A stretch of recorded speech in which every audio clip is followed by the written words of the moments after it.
Hello दोस्तों। डाक विभाग में बहुत अच्छी वैकेंसी आ गई है। आप मेरे पीछे देख रहे होंगे। सारे भारत में वैकेंसी है। अगर मैं बात करूं तो जो स्टेट वाइज ये वैकेंसी है सारी, कुल कितनी वैकेंसी हैं? 3 पदों के लिए वैकेंसी है, पोस्ट मास्टर, सहायक पोस्ट मास्टर और डाक सेवक। ठीक है। योग्यता क्या है, सैलरी क्या है, संपूर्ण जानकारी इस वीडियो के माध्यम से आपको मिल जाएगी।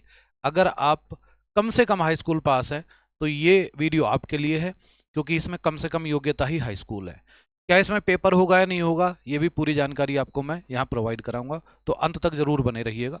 आइए स्टार्ट करते हैं।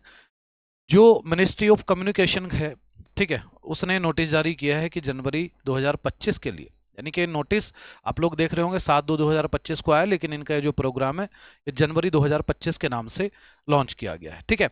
इसमें 3 पोस्ट के लिए वैकेंसी निकाली गई है। कौन कौन सी आप देख पा रहे होंगे, जैसे कि ग्रामीण डाक सेवक जिसको जीडीएस कहते हैं। ठीक है। उसके अलावा ब्रांच पोस्ट मास्टर बीपीएम और असिस्टेंट ब्रांच पोस्ट मास्टर जिसको एबीपीएम के नाम से जानते हैं। ठीक है। ये 3 पोस्ट के लिए जानकारी है। आप सब जानते हैं कि पहले वैकेंसी आई थी, इससे पहले जो वैकेंसी डाक सेवक की आई थी उसमें ज्यादातर वैकेंसी डाक सेवक की थी, ये वैकेंसी कम थी। कितनी वैकेंसी है, कितने स्टेट, किस स्टेट में कौन सी वैकेंसी है, संपूर्ण जानकारी होगी। सबसे पहले मैं बात करता हूं इसकी जो ऑनलाइन है वो कब से स्टार्ट होगी। तो 10/2/2025 से ये स्टार्ट होने वाली है। आप मेरे सामने देख रहे होंगे 10/2/2025, यानी कि 10 फरवरी से ये आपकी ऑनलाइन स्टार्ट हो जाएगी और 3 मार्च 2025 तक ये चलेगी। ठीक है। उसके बाद बात करते हैं कि अगर कुछ फॉर्म में गलती हो जाती है तो एडिट या करेक्शन करने के लिए विंडो ओपन होगी 6 मार्च से 8 मार्च तक, यानी कि 6 से 8 मार्च 3 दिन आपको, अगर कोई भी आपका फॉर्म गलत हो जाता है तो आप इन 3 दिनों में एडिट कर सकते हो, करेक्शन कर सकते हो। उसके आगे मैं बात करता हूं। तो ये दिया गया है कि क्या क्या योग्यताएं होनी चाहिए ब्रांच पोस्ट मास्टर के लिए, जो बीपीएम पोस्ट होती है। इसका मतलब है कि day to day postal operations और ब्रांच पोस्ट ऑफिस, यानी कि पोस्ट ऑफिस में जो भी क्रियाकलाप होते हैं डेली वाले, तो ये सारा जो भार होता है किसके हाथ में होता है, ये पोस्ट मास्टर के हाथ में होता है। तो पोस्ट ऑफिस में प्रतिदिन क्या एक्टिविटी होनी है उस सबको हैंडल करने का काम इनको करना है। मेनली काम इनका ये होता है। उसके आगे अगर हम चलते हैं तो असिस्टेंट ब्रांच पोस्ट मास्टर का अर्थ होता है कि पोस्ट मास्टर का असिस्टेंट, अर्थात कि अगर वो है तो उसके अलावा क्या और कार्य हो सकते हैं पोस्ट ऑफिस के अंदर। या फिर अगर मैं ये बात करूं कि क्या अगर पोस्ट मास्टर अवेलेबल नहीं है तो उसकी जगह पर भी असिस्टेंट पोस्ट मास्टर को ही काम करना होता है। ठीक है। इसके सारी चीजें लिखी हुई है भाई, स्टाम्प, स्टेशनरी, जो भी है डिलीवरी का जो भी मैटर देखना होता है वो असिस्टेंट पोस्ट मास्टर को देखना होता है। उसके अलावा डाक सेवक का क्या काम है भाई, Dak Sevak will be engage in department office, line sub post office, head post office and office of railway mails services ETC. जो भी, चाहे वो सरकारी पत्र आए या फिर किसी का निजी पत्र आए, उन सब का एक तरह से मॉनिटर करने का, जगह जगह पर पहुंचाने का काम किसका होता है, डाक सेवक का काम होता है। ठीक है। तो ये सारे इसके बारे में जानकारी दी गई है भाई। Sale of stamps, stationery, convenience and delivery of mail at door step, deposits, payments, other transaction of IPPB and any other duties assign by post master और सब पोस्ट मास्टर, जो भी इसको काम देंगे वो इसको करना पड़ेगा। 3 तरह की वैकेंसी है। प्रॉपर जानकारी आपको इसमें मिल जाएगी, आप ऑफिशियल वेबसाइट पर जाकर भी देख सकते हैं। अब हम बात करते हैं कि भाई साहब ग्रामीण डाक सेवक जीडीएस के नाम से जो जनवरी, मैंने पहले ही बोला था जनवरी 2025 के नाम से ये प्रोग्राम है इनका। टोटल वैकेंसी की अगर बात करूं तो 21,413 वैकेंसी है। इसमें बच्चे को कम से कम 10th पास होना जरूरी है। 10th पास होना जरूरी है, यानी कि आपने हाई स्कूल किया हुआ है तो आप इस पोस्ट के लिए एलिजिबल है। तीनों पोस्ट के लिए, ये डाक सेवक के लिए नहीं, ये तीनों के लिए अवेलेबल है। ठीक है, तीनों के लिए।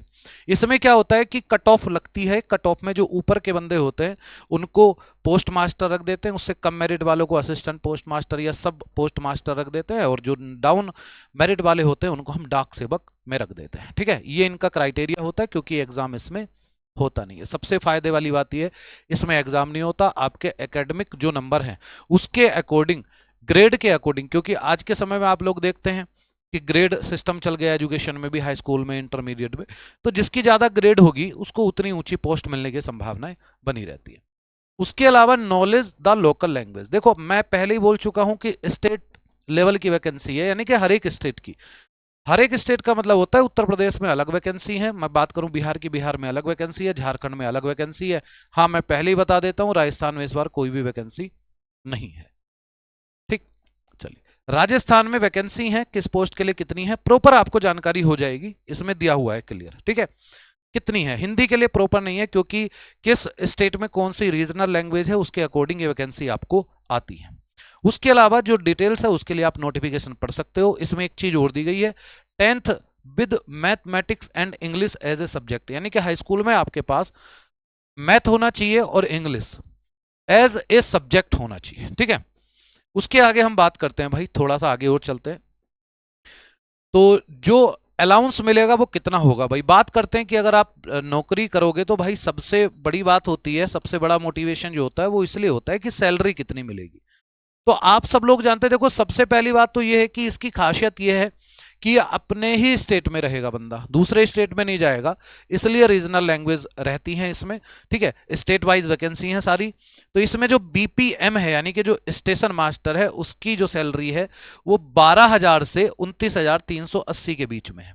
अच्छा, 29,380 आपको लग रहा होगा, इसमें और बहुत सारे अलाउंस भी होते हैं, ये 30,000 ही सैलरी नहीं होती है, ये कुछ और इसमें अलाउंस बन के, ठीक है। ये सारी आपको, क्योंकि इसमें आपको एचआरए तो मिलेगा नहीं, क्योंकि एचआरए क्यों नहीं मिलेगा, क्योंकि हाउस रेंट अलाउंस होता है, और आप अगर, हो सकता है कि आप अपने क्षेत्र में भी पोस्टिंग आपको मिल जाए, ठीक है। तो बंदे को ज्यादातर जो पोस्टिंग होती है वो उसके घर के नियर अबाउट होती है, उसके घर के पास में होती है, जिससे कि उसको एचआरए न देना पड़े।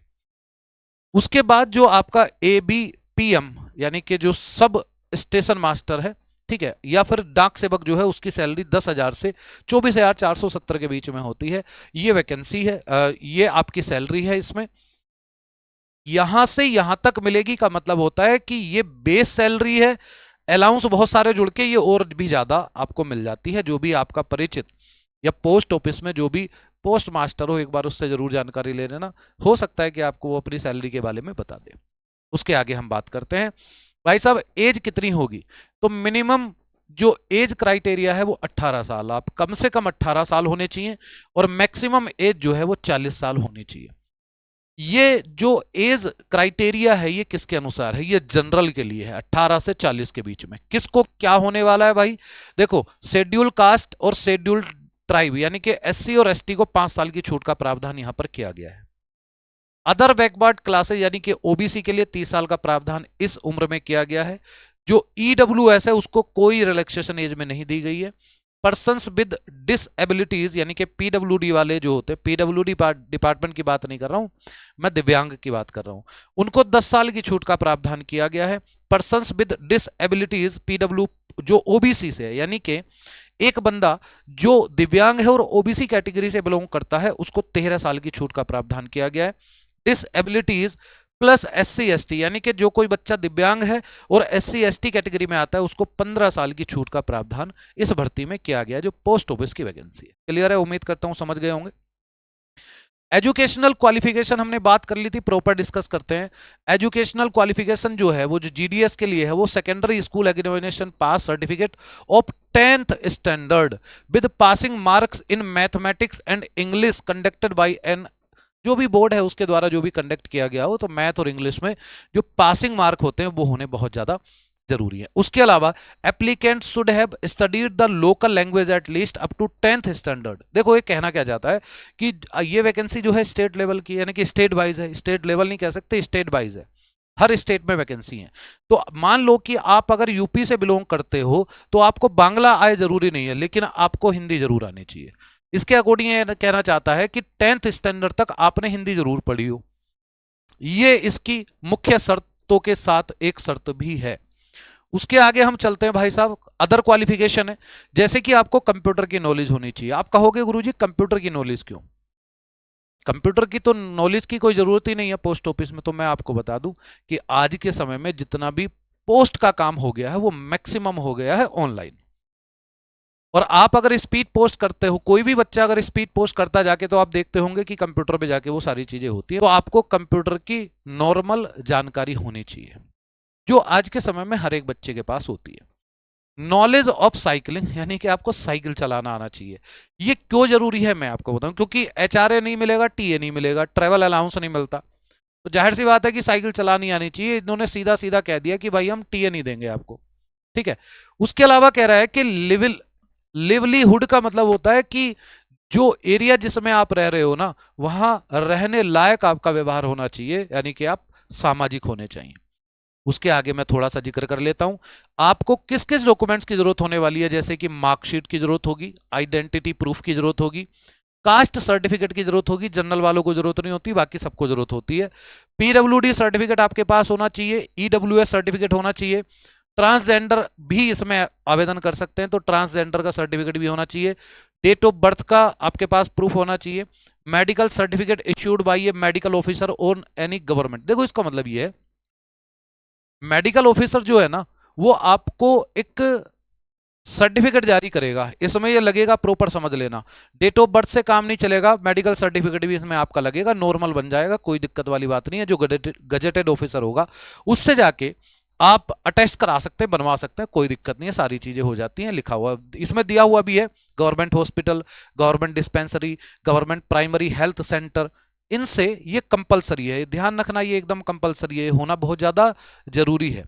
क्यों? क्योंकि साइकिलिंग की बात कर दी है तो बंदे का स्वस्थ होना बहुत ज्यादा जरूरी है। दूसरी चीज, certificate issued by the component authority in respect of knowledge of tribal local in case of engagement in the state of Arunachal Pradesh. जो बच्चे अरुणाचल प्रदेश के हैं वो जरा ध्यान देना, उनके लिए ये न्यूज है, उनके लिए मैंडेटरी है क्या करना, जो ट्राइबल लोकल, एक तरह से आपने देखा होगा अभी 29 लैंग्वेज का अभी जो है अरुणाचल प्रदेश में क्या गया, बॉन्ड किया गया है इस वैकेंसी के लिए, प्रॉपर जीडीएस के लिए, ठीक है, पोस्ट ऑफिस के लिए। तो वहां से आपको एक सर्टिफिकेट मांग रहा है, जो अरुणाचल प्रदेश से बिलोंग करते हैं बच्चे।